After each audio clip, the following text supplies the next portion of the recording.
You ask Tiger to solve. This deals with linear equations with one unknown. The final result is y=2. Let's solve it step by step. Simplify the expression. Expand the parentheses. Multiply the coefficients.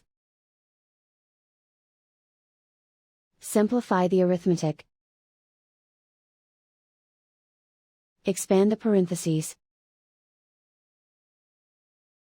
Simplify the arithmetic. Expand the parentheses. Group like terms. Simplify the arithmetic. Group all constants on the right side of the equation. Add 26 to both sides. Simplify the arithmetic.